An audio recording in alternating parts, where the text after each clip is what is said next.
Here's the truth about appointment setters and closers is that most of you guys who are looking for that don't fucking need them at all. In fact, it's actually hurting and slowing down your business in ways that you can't imagine because it is trying to cover up a symptom or an effect of a deeper problem.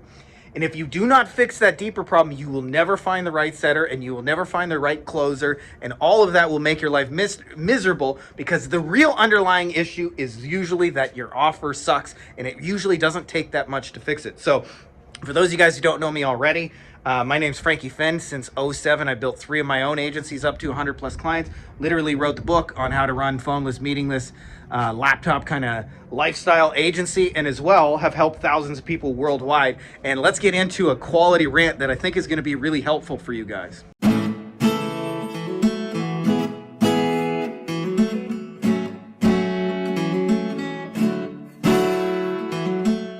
All right. So I don't mean to rant on you guys, but I think this is going to be super helpful because I probably get more questions about, hey, do you know any good appointment setters? Do you know any closers you can hire from my business? And almost I would say 9 times out of 10, what that person needs is not fucking that. What they need is to fix their offer underneath it so it makes it easy for people to say yes to, and then you can have almost like any dumb shit do the closing for you. In fact, we do our stuff in our agency. For those of you guys who are new to this channel, we close our clients through 5-minute Loom videos, and I started doing 5-minute Loom videos because in the beginning I didn't want to pay for the software, and like at 5 minutes and 1 second, it literally cuts you off. So I had to figure out how to make our offer so good that I could sell it in a 5-minute video. But then what happened is I can find any closer to get traffic or eyeballs to our video. And what most people confuse, by the way, about this process is they think that, sorry, I'm fumbling the camera a little bit here, is they think that your service and your offer are the same thing. I do Facebook ads for dentists. That is not an offer. And by the way, your service, if you do Facebook ads for dentists, is one thing. Your offer is like the equivalent of, like, if you run a restaurant, your service is you make food for people. But your offer might be like, hey, we have all you can eat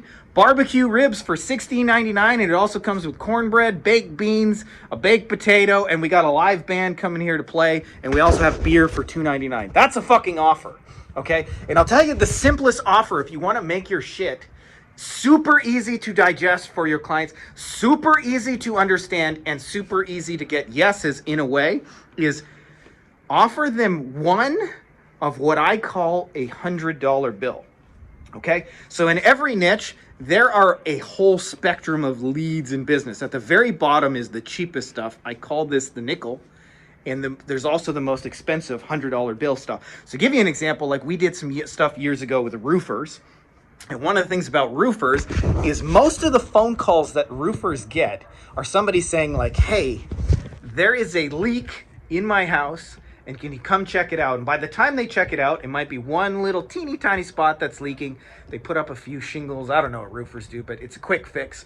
Takes them 5 minutes. And if you consider the time it takes to drive out there, to quote the job, the cost of fulfilling on it, their insurance, their truck, their gas, all of that, time wasted. They do it for like $80. They don't really like doing that. They don't even make any money. It's a whole waste of time. The flip side of that would be what I call a nickel, by the way. And there's one of those in every industry, including yours. Then there's what I call the $100 bill. Like if you bring a roofer a big, expensive commercial roofing job, speaking interestingly enough, we're looking at some roofs right now. But if you bring them, they might make $250,000. You just bring them one of those, that's going to be some life-changing shit for a lot of these companies, right? And how do you get big roofing jobs? Well, you bid on fucking keywords where people are looking at that. You drive them to a landing page that offers that. You make an offer that, hey, we can quote you on your big commercial roofing job, right? It's not super complex. Or if you're doing SEO, you get in front of those keywords. Or if you're running Facebook ads, you mention we do big commercial roofing jobs and you advertise about that.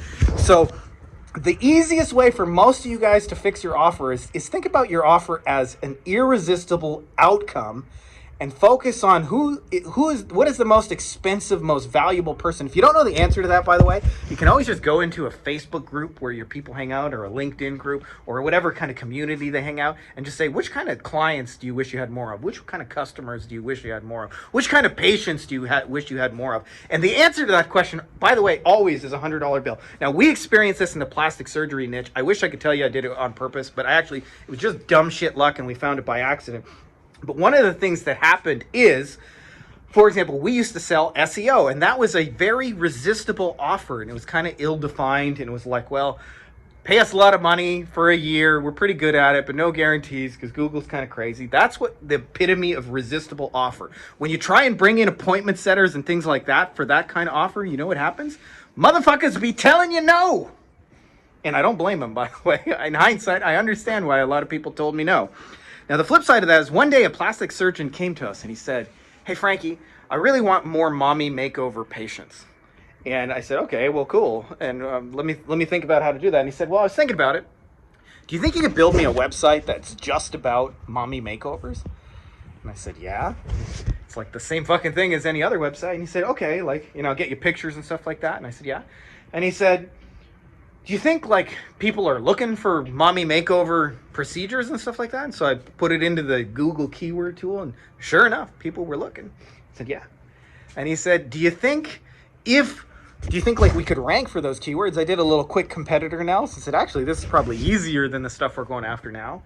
And he said, do you think if we built a mommy makeover site and ranked it for mommy makeover keywords, we would get phone calls about mommy makeover patients? That was his $100 bill. And the answer to that question was yes across the board.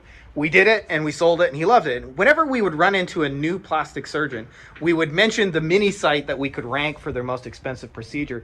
And they would always say, I want it. Give me one of those. And it was super, super easy to sell. And that is an example of selling one little $100 bill. Whenever I would sell the SEO as is, where we'd say, well, I don't know, hopefully we can rank it. We try. They would say, send me a proposal. And I would never have good enough closers. I would never have good enough setters. But as soon as we had something they wanted and just said, like, let me just bring you more mommy makeover patients, it's sold without effort. So what I'm hoping that you guys take from this is a way to sell your stuff without all the hoopla, without all the effort, without all the having to send gazillions of messages, without needing fucking appointment setters, by fixing the offer. And then once the offer is easy to say yes to, like once we have the mini mommy makeover website, once we're offering $100 bills, you can find any appointment setter. So most of you guys who come to me, by the way, say you need appointment setters. You don't. And so the whole point of this rant is to actually fix the underlying issue so that you can make your shit easy to sell. And then what you'll find is you can have almost anybody step in, even mediocre talent, by the way, actually set up and close your stuff, because it's the offer that does the selling, not the hardcore selling that does the selling. So I hope that's helpful to you guys. If you're not already subscribed, make sure to subscribe, and may the force be with you.